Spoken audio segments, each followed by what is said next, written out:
Well, good morning, friends. It is Friday morning here, and I am at the pond. Hi, Waddles.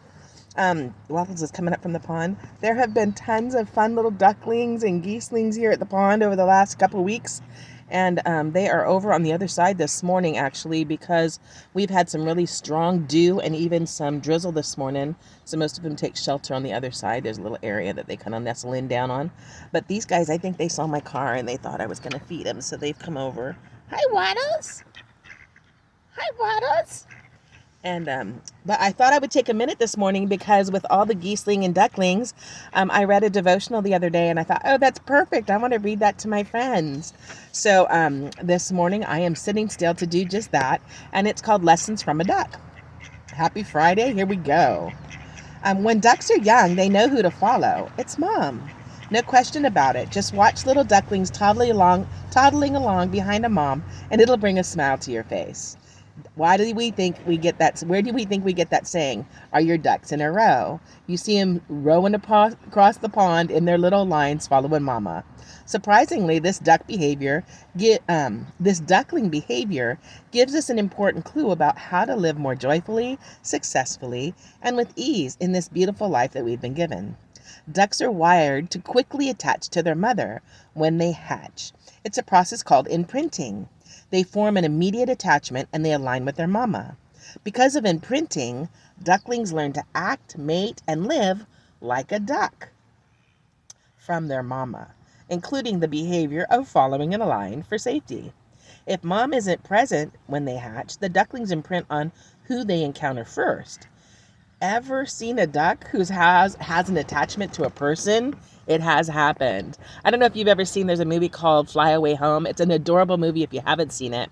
It's funny, it's inspiring, it's a tearjerker, it's all over the place. And if you're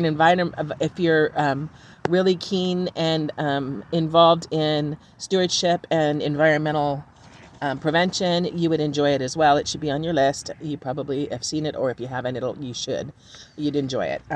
But it's a great movie, and she ends up adopting some geese eggs, and then it comes to the point where they have to fly south for the winter, and she has to teach them how to fly south. It's hysterical. Anyway, connecting with God. Lessons we can learn from the ducks. Like the duckling to their mother, you were intended to connect with God from the day that you were born. This is significant. God created you in his image. Genesis 5:1-3. He begins imprinting and imparting even before day one. He's the one who gives us all of our data for life.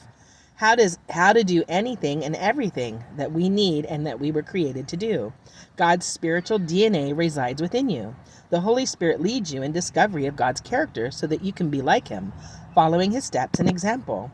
He also helps you understand the great love that God has for you. If you do not seek God first, other things will try to become your imprint template instead. Things like work or social activities, even family or other priorities can be placed as more important and can become your imprint or the influencing force over your life and can steer your destiny. You will be influenced to live, behave, and reproduce in another image. This simply is not the divine design or the purpose that you were created for. So guard your time with God and guard the things that he's placed in your heart. Your attachment, your communion, and the following of God should be protected and prioritized as number one. So your spiritual destiny that he has for you will be fulfilled and you will know how to follow him and walk as he walked. So take some time, sit still so that you know him, and in knowing him, you can follow him and you can hear him and you can align with him in all that's divine and fulfill your purpose and spiritual destiny while you're here traversing the earth. That's it, my friends. Have a great and glorious, love-filled and victorious day. Bye for now.